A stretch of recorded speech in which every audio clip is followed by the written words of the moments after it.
18 ಅಡಿ ಉದ್ದದ ಕಾಳಿಂಗ ಸರ್ಪವನ್ನ ಮಹಿಳಾ ಅಧಿಕಾರಿಯೊಬ್ಬರು ಹಿಡಿದು ಎಲ್ಲರೂ ಹುಬ್ಬೇರಿಸುವಂತೆ ಮಾಡಿದ್ದಾರೆ. ಈ ಘಟನೆ ನಡೆದಿರುವುದು ಕೇರಳದ ಅಂಜುಮರತುಮೂಡು ಅರಣ್ಯ ಪ್ರದೇಶದಲ್ಲಿ. ಅಧಿಕಾರಿ ಕಾಳಿಂಗ ಸರ್ಪ ಹಿಡಿದಿರುವ ವಿಡಿಯೋ ಸದ್ಯ ಸಾಮಾಜಿಕ ಜಾಲತಾಣದಲ್ಲಿ ವೈರಲ್ ಆಗಿದೆ. ಕೇರಳದ ಬೀಟ್ ಫಾರೆಸ್ಟ್ ಅಧಿಕಾರಿ ಜಿಎಸ್ ರೋಶ್ನಿ ಇದೇ ಮೊದಲ ಬಾರಿಗೆ 18 ಅಡಿ ಉದ್ದದ 20 ಕೆಜಿ ತೂಕದ ಕಾಳಿಂಗ ಸರ್ಪವನ್ನ ಹಿಡಿದಿದ್ದಾರೆ. ಕೇರಳದ ಪರುತಿಪಲ್ಲಿ ವಲಯದಲ್ಲಿ ಈ ಕಾರ್ಯಾಚರಣೆಯನ್ನು ಅರಣ್ಯ ಬೀಟ್ ಅಧಿಕಾರಿ ಜಿಎಸ್ ರೋಶ್ನಿ ನಡೆಸಿದ್ದಾರೆ ಎಂದು ತಿಳಿದು ಬಂದಿದೆ.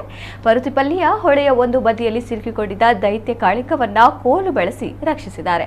ಅರಣ್ಯಾಧಿಕಾರಿ ರೋಶ್ನಿ ಈ ಹಿಂದೆ ಹಲವಾರು ಹಾವುಗಳನ್ನು ರಕ್ಷಿಸಿದ್ದು ಕಿಂಗ್ ಕೋಬ್ರಾವನ್ನ ಇದೇ ಮೊದಲ ಬಾರಿಗೆ ಹಿಡಿದಿದ್ದಾರೆ. ಮಹಿಳಾ ಅಧಿಕಾರಿಯ ಕಾರ್ಯಾಚರಣೆಗೆ ಭಾರೀ ಮೆಚ್ಚುಗೆ ವ್ಯಕ್ತವಾಗಿದೆ.